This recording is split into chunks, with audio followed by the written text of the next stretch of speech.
कुंदरकी में मिली सबसे बड़ी जीत। मिल्कीपुर में होगा चंद्रबानु पासवान का दबदबा।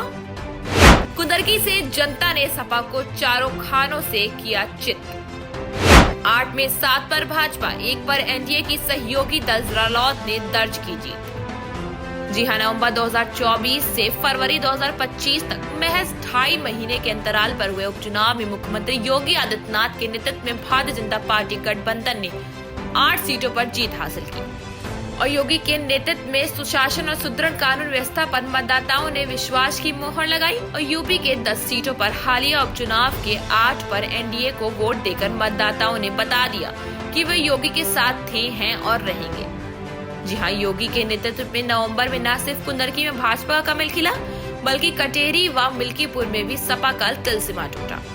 इसी में तीनों सीटों पर भारतीय जनता पार्टी ने साइकिल को पंचर किया और अपने कार्यकर्ता को लखनऊ पहुंचाया। यही नहीं, 10 में से 7 पर कमल खिला तो 1 सीट मीरापुर सहयोगी दल रालोद के हैंडपंप से भी विकास की गंगा बही। दरअसल यूपी के हालिया उपचुनाव में भारतीय जनता पार्टी को सबसे बड़ी जीत समाजवादी पार्टी के गण रही कुंदरकी में मिली। यह भाजपा के रामवीर सिंह ने 1,70,371 वोट हासिल किए। उन्हें 1,44,791 से एक तरफा जीत मिली। वहीं गाजियाबाद उपचुनाव में पार्टी ने महानगर अध्यक्ष संजीव शर्मा को टिकट थमाया था। संजीव ने 69,351 से जीत हासिल की। वहीं अयोध्या में संसदीय चुनाव के 8 महीने बाद मिल्कीपुर ने भी सपा की साइकिल को पंचर कर दिया। यह भाजपा को तीसरी बार सबसे बड़ी जीत मिली है। चंद्रबानु पासवान यहाँ 61,710 से जीत दर्ज करने में सफल हुए हैं।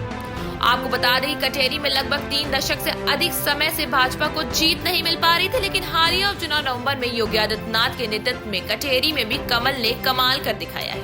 भारतीय जनता पार्टी के प्रत्याशी धर्मराज निषाद ने 3 दशक बाद यह कमल खिलाया। धर्मराज निषाद ने न सिर्फ सपा से यह सीट छीनी, बल्कि सपा प्रत्याशी शोभावती वर्मा को 34,514 के बड़े अंतर से हराया।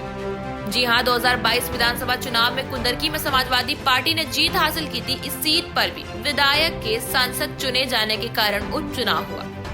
इस सीट पर भी काफी समय से समाजवादी पार्टी का कब्जा था, लेकिन नवंबर 2024 में हुए उपचुनाव में मुख्यमंत्री योगी आदित्यनाथ के नेतृत्व में यह सीट भाजपा के खाते में गई।